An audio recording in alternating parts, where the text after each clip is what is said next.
তালা থানার সন্দীপ ঘোষের নিয়েছে ইডি। আসল তো ওইখানেই হবে, হেলথ ডিপার্টমেন্ট। 13 বছর মধু খেয়েছেন, মধু খাইয়েছেন, হবে হিসাব। সোমবার দিন আবার একটা ভালো তথ্য বিকাল বেলা দেব, ভালো তথ্য দেব, আজকে বলছি না, ভালো তথ্য দেব। আপনাকে বলে গেলাম ব্যাগ গুছান, আপনি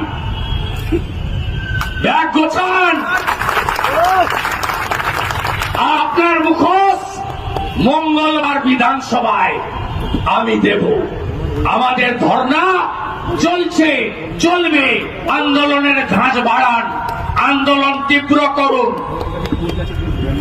আর ছদ্মবেশে যারা তৃণমূলকে রেখেছে সে সিপিএম থেকে সতর্ক থাকবেন। লাগাতার নবান্ন অভিযানের আগে সেলিম সাহেব থেকে মীনাক্ষী, বিজেপির প্রোগ্রাম, শুভেন্দুর প্রোগ্রাম, আরএসএস এর প্রোগ্রাম। একটাও বিজেপি নেতা ছিল না, অর্জুন সিং ছিল পিছনে। তাও সাংবাদিকদের বলেছে মেয়ের বাপ হিসেবে এসেছে, বিজেপি হিসেবে আসেনি। খুব ট্রোল করেছে। বলরাম বাবু কবে ছাত্র হলো, অর্জুন সিং কবে ছাত্র হলো, 70 বছরের জর্জিয়া ইউনিভার্সিটির ভুয়া ডক্টরেট মাননীয়া পিসিমণি, তিনি কবে ছাত্রী হলেন? আর ওই বাছুরটা গেছিল 36 বছর বয়স, ভুয়া ইউনিভার্সিটির MBA, সে কবে ছাত্র হলো?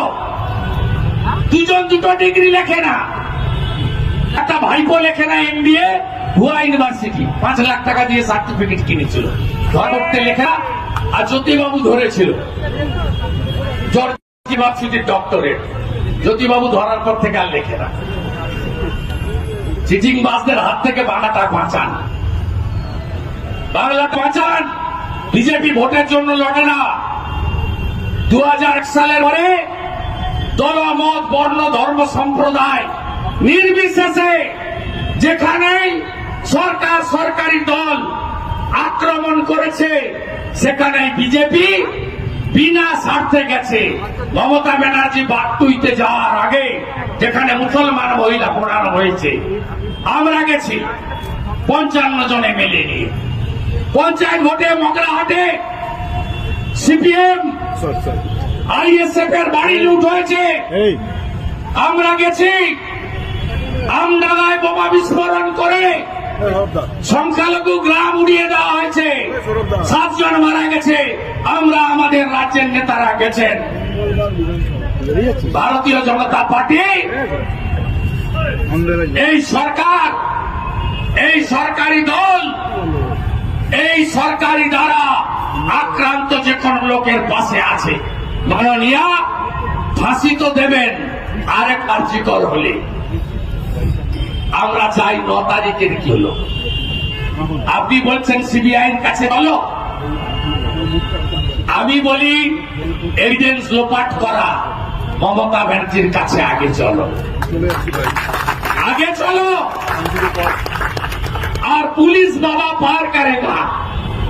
এপারে 6000, ওপারে রাজ্য থেকে আনা 4500, হাওড়া কমিশনারেটে 2000, 12,500 পুলিশ আপনাকে ঘিরে স্টিলের প্রাচীর করে কত রকমের বেড়া দিয়ে আপনাকে রক্ষা করেছে।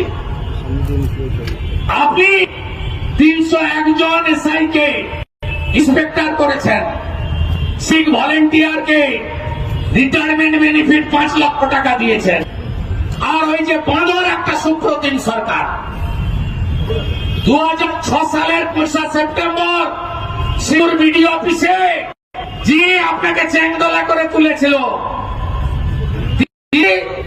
পোস্ট করাচ্ছেন। আর উত্তর রুদ্রনীল ঘোষ কবিতায়, ভাষায়, ভাষণে সুন্দর ভাষাতে ভালো করে বলে গেছে। নিচের তলার পুলিশকে বলবো এই পাপ কাজে যুক্ত থাকবেন না। মমতা ব্যানার্জির শাসনকালে ডেজ আর নাম্বার, কাউন্টিং শুরু হয়ে গেছে, কাউন্টিং শুরু হয়ে গেছে। একটা জল নেই। বিজেপির ভোট 2,33,27,000 ভোটের সময়, তার আগেই মমতা যাবে। এবারের পুজোর মধ্যে হবে, কিন্তু জাস্টিস ফর আরজি কর, স্টেপ ডাউন মমতা, এই দাবি নিয়ে নো কম্প্রোমাইজ, নো শনিবার, নো রবিবার, নো পুজো, নো অনুষ্ঠান, নো জন্মদিন, নাথিং। এই লড়াই চলছে, চলবে।